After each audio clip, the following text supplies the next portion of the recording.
Halo semuanya, saya Zidka Ramadina Fitri dan saya Aisyah Sofa Sadika. Kami mahasiswa angkatan 2023 dari Fakultas Psikologi UIN Syarif Hidayatullah Jakarta. Di video ini kami akan membahas materi dari mata kuliah psikodiagnostik dengan dosen pengampu Bapak Dr. Rahmat Mulyono MSI Psikolog. Dan hal ini pastinya menarik dan bermanfaat untuk kalian semua. Yuk kita mulai. Ruang lingkup kegunaan psikodiagnostik. Jadi pada materi ini kita akan ngebahas apa itu psikodiagnostik, apa saja ruang lingkupnya, untuk apa, tujuannya, serta aspek-aspek yang ada dalam psikodiagnostik. Apa sih pengertian psikodiagnostik itu?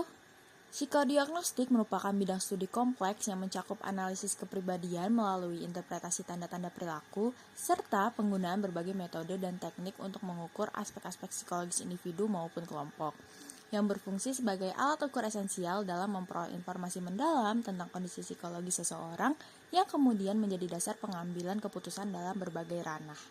Selanjutnya ada ruang lingkup psikodiagnostik. Menurut Janis yang dikutip dalam Sumintarja, ruang lingkup penggunaan psikodiagnostik terdiri dalam berbagai setting. Di antaranya, clinical setting, yaitu penggunaan psikodiagnostik yang difokuskan pada upaya mendeteksi masalah psikologis yang dihadapi klien, serta mengukur kemampuan dan potensi yang dimilikinya, sehingga dapat disusun rencana terapi yang paling efektif, seperti di rumah sakit, pusat kesehatan mental, ataupun klinik-klinik konsultasi psikologi. Selanjutnya legal setting, yaitu psikodiagnostik yang diterapkan dalam penanganan masalah yang terkait dengan kriminalitas dan perilaku menyimpang, seperti di pusat rehabilitasi bagi pengguna narkoba dan program rehabilitasi untuk remaja bermasalah. Kemudian, educational vocational guidance, yaitu pemeriksaan psikodiagnostik lebih terarah pada pemberian saran dalam pengembangan pendidikan dan karir, seperti di sekolah, universitas, pusat pelatihan, serta pusat bimbingan karir. Kemudian, educational and vocational selection, yaitu psikodiagnostik berperan dalam membantu seseorang memilih jalur pendidikan atau perusahaan yang tepat, biasanya terdapat di instansi, perusahaan, dan organisasi. Yang terakhir ada research setting, yaitu psikodiagnostik yang berperan dalam memajukan ilmu pengetahuan dan mengembangkan teknik serta metode yang digunakan, terutama dalam lingkungan akademis perguruan tinggi. Oke, lalu selanjutnya ada kegunaan dalam psikodiagnostik. Dalam perkembangannya, psikodiagnostik tidak hanya digunakan untuk mendiagnosis gangguan mental, tetapi juga untuk berbagai kebutuhan lain seperti seleksi karyawan, bimbingan pendidikan, serta evaluasi individu dalam berbagai konteks kehidupan.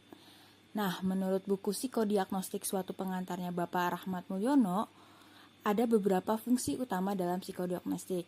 Yang pertama, pemahaman individu, di mana psikodiagnostik membantu memahami kepribadian individu dengan mendeskripsikan berbagai aspek psikologisnya. Dengan teknik yang sistematis dan data yang objektif, psikolog dapat memperoleh gambaran yang lebih akurat mengenai karakteristik seseorang. Lalu yang kedua ada prediksi dan seleksi, di mana hasil psikodiagnostik ini sering digunakan dalam seleksi karyawan, promosi jabatan, dan pemilihan jurusan pendidikan. Tes psikologi dapat memberikan gambaran tentang kecocokan individu terhadap suatu pekerjaan atau bidang studi tertentu. Lalu selanjutnya ada diagnosis dan intervensi. Dalam konteks klinis, psikodiagnostik digunakan untuk mendeteksi gangguan psikologis, menetapkan diagnosis, dan merancang strategi intervensi atau terapi yang sesuai bagi individu yang mengalami masalah mental. Lalu selanjutnya ada monitoring dan evaluasi, di mana tes psikologi dapat digunakan untuk memantau perkembangan individu dalam berbagai bidang, baik dalam dunia pendidikan, pekerjaan, maupun terapi klinis. Dengan psikodiagnostik, psikolog dapat mengevaluasi efektivitas suatu program atau intervensi. Lalu yang terakhir, ada penelitian dan pengembangan ilmu. Psikodiagnostik juga berperan penting dalam penelitian psikologi. Berbagai teknik dan alat tes terus dikembangkan untuk meningkatkan validitas dan reliabilitas pengukuran dalam psikolog. Kemudian, tujuan pemeriksaan psikodiagnostik. Tujuan pemeriksaan psikodiagnostik pada dasarnya adalah untuk mengungkapkan aspek-aspek psikologis tertentu dari individu yang diperiksa. Nah, proses ini dilakukan melalui serangkaian langkah yang mencakup klasifikasi, deskripsi, interpretasi, dan prediksi. Yang pertama ada klasifikasi. Klasifikasi dalam psikodiagnostik membantu mengatasi masalah di bidang pendidikan, perkembangan anak, klinis, dan industri. Dalam pendidikan, fokusnya adalah intelijensi, bakat, kesulitan belajar, dan penyesuaian diri untuk menentukan penempatan yang sesuai. Di bidang perkembangan anak, klasifikasi mengidentifikasi hambatan psikis dan sosial. Sementara di industri, klasifikasi berguna untuk seleksi karyawan, promosi, dan masalah personal di tempat kerja. Yang kedua, ada deskripsi. Tujuan deskripsi dalam psikodiagnostik adalah memahami individu secara menyeluruh, tidak hanya sekedar klasifikasi gangguan. Perkembangan psikologi kini menekankan pemahaman intensif terhadap subjek dengan melihat tingkah laku sebagai hasil interaksi aspek biologis, psikologis, dan sosial. Pemeriksaan psikologis menggabungkan wawancara, observasi, tes, serta faktor sosiobudaya dan fisik untuk mendapatkan gambaran utuh individu dan interaksinya dengan lingkungan. Yang terakhir ada prediksi. Prediksi dalam pemeriksaan psikologis bertujuan meramalkan perkembangan klien guna menentukan langkah intervensi yang tepat.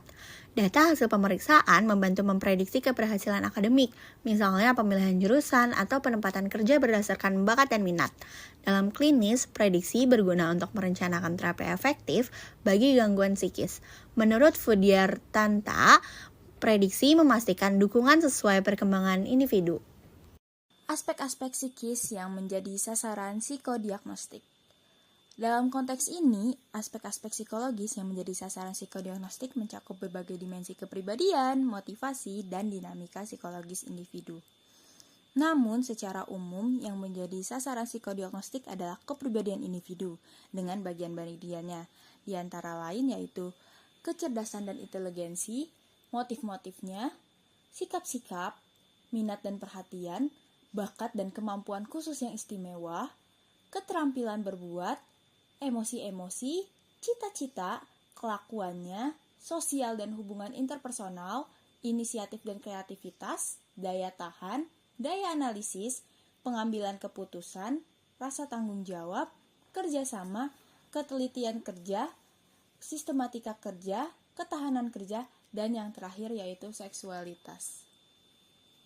Nah, kesimpulannya, psikodiagnostik adalah disiplin ilmu yang kompleks dalam psikologi yang berfokus pada analisis kepribadian dan aspek psikologis individu melalui berbagai metode dan teknik. Dengan memanfaatkan interpretasi tanda-tanda perilaku, psikodiagnostik berfungsi sebagai alat ukur yang esensial untuk memperoleh informasi mendalam tentang kondisi psikologi seseorang, yang menjadi dasar pengambilan keputusan dalam berbagai ranah, seperti klinis, pendidikan, dan industri. Ruang lingkupnya yang luas mencakup berbagai setting, termasuk klinis, pendidikan, dan industri, serta berkontribusi dalam memahami karakteristik individu dan meningkatkan kualitas hidup mereka. Tujuan utama pemeriksaan psikodiagnostik adalah untuk mengungkapkan aspek-aspek psikologis tertentu dari individu yang meliputi klasifikasi, deskripsi, dan prediksi. Sasaran psikodiagnostik tidak hanya terbatas pada individu yang mengalami gangguan psikis, tetapi juga mencakup individu yang sehat, dengan fokus pada berbagai dimensi kepribadian, motivasi, dan dinamika psikologis. Dengan demikian, psikodiagnostik tidak hanya berfungsi untuk mengidentifikasi masalah, tetapi juga untuk memahami potensi dan kelebihan individu, sehingga dapat memberikan intervensi yang lebih tepat dan efektif dalam berbagai konteks kehidupan.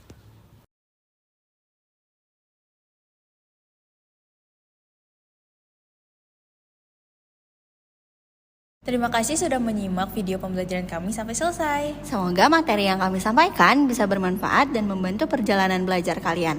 Selamat beraktivitas dan tetap semangat. Bye-bye!